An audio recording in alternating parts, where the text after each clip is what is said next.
Hello guys, my name is Marco. I'm the travel content creator behind the Pinoy Traveler, and today I'm going to share to you my experience about GCash because a lot of you are messaging or nagko-comment sa mga post ko kung okay bang gamitin ang GCash, especially kung pupunta ng iba bansa. And yes, lagi kong ginagamit ang GCash tuwing pupunta ako ng iba bansa or kahit dito sa Pilipinas. And disclaimer lang this is not a sponsored post because I really want to share kung okay ba talagang gamitin ang GCash. Kung mapapansin nyo, kakaiba yung GCash card ko. So usually, ang regular GCash card is the blue one, yung may G sa gitna. But this one, it's a card na partnership between Klook and GCash. And the good thing about this card is maraming perks, maraming discount. You can get a free airport transfer, free eSIM, and then hotel discounts, and then discounts sa mga activities na available sa Klook. And this is very easy to use or user friendly,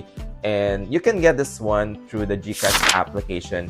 All you need to do is make sure that you are a registered or fully verified GCash user and also registered sa Klook.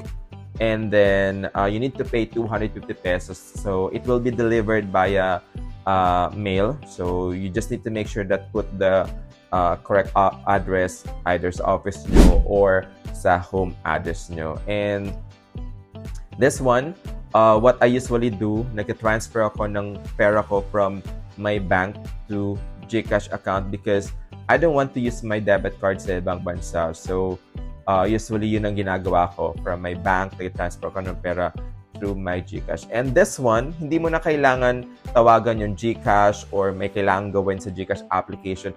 It will automatically work. Kasi usually, dun sa mga regular debit card or credit card, kailangan mong tumawag sa bank to tell about the travel advisory na pupunta ka sa ibang bansa. But this one, it will work automatically. So, you can use this one kung mag-withdraw ka ng cash sa kanilang ATM, and then it will also work sa train, sa bus, and then kung mag-shopping kayo sa kanilang department store, convenience store, or anywhere, as long they accept Visa card, it will work automatically. And the good thing about this one is every time meron kayong transaction or meron kayong mga purchases, you will receive a text messages real time.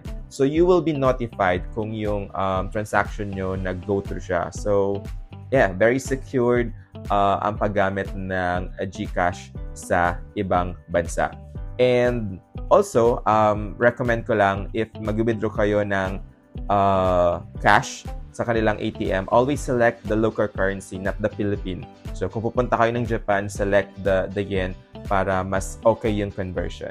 So super safe gamitin ito, user-friendly, nice. So again, recommend ko ang GCash. So kung pupunta kayo sa ibang bansa or gagamitin nyo siya dito sa Pilipinas, recommended ko ang GCash.